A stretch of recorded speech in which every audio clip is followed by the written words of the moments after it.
soit 246,63 €. Les 8 adjoints verraient leur indemnité mensuelle brute fixée à 20,32 %, soit 835,25 €. Celle du maire, soit 58,3 %. L'indemnité mensuelle brute s'élèverait à 2 396,44 €. Donc, le versement des indemnités de fonction du maire, des adjoints et des conseillers se fera à partir du 28 mars 2026, date d'entrée en fonction et d'attribution des délégations.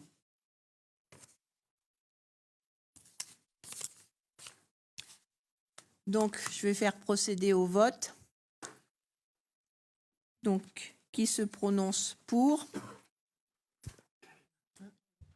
Vous aviez une question, monsieur? Oui, s'il vous plaît, Madame la maire. Je vous en Juste prie. à titre indicatif, les taux que vous mentionnez par rapport au précédent mandat, est-ce que c'est en augmentation, est-ce que c'est identique ou est-ce que c'est en diminution? C'est par rapport à l'enveloppe légale qui est fixée. Je vous avouerai que je ne connais pas toute l'ancienne enveloppe, je n'ai pas ces éléments. Nous, c'est en fonction de l'enveloppe légale, sauf ce qui n'est pas pris, c'est le chef de canton qui est de 15% supplémentaire. C'est l'enveloppe légale répartie entre le maire, les adjoints et les conseillers délégués. Merci. Donc, je vais donc faire procéder au vote. Donc, qui est pour? Qui est contre? Qui s'abstient? Donc, merci. Donc, c'est adopté à l'unanimité. Écoutez, je vous remercie beaucoup. Donc, je vous donne rendez-vous pour le prochain conseil, donc, qui aura lieu le 9 avril prochain, donc à 18 h, donc, qui concernera donc le débat d'orientation budgétaire. Il faut aussi noter pour les conseillers communautaires, donc la date du 11 avril pour l'installation du conseil communautaire. Donc sont concernés Monsieur Bérou, moi-même, Nicolas Delay, Madame Bidot-Véronique, Monsieur Pascal Martin, Madame Laurence Jonas et Monsieur Dominique Morin, donc pour le 11 avril pour l'installation du conseil communautaire. Merci beaucoup. Bon week-end à vous. Hein? Oui, je vous en prie, monsieur. C'est pas... donc là, on est dans un conseil municipal où il y a 3 listes de représentés. Oui. Donc quand il y en a que 2, c'est facile de parler de majorité et d'opposition. Et donc comme là, on est 3, mais c'est une doléance, hein, en fait. Nous, on est donc la minorité, donc je pense que ce serait pas mal de nous appeler la minorité. Il y aurait la minorité, il y aurait l'opposition et la majorité. Si vous le souhaitez, il n'y a pas de souci pour moi. Bah, je trouve que comme ça se sépare. D'accord, très bien, monsieur Léger. Écoutez, je le note. C'est-à-dire que la langue française nous permet tellement de choses que... Tout à fait, tout à fait. Je suis d'accord avec vous. Eh ben, je vous remercie, Madame le maire. Merci à vous. Bon week-end. Et puis donc, rendez-vous le 9 avril.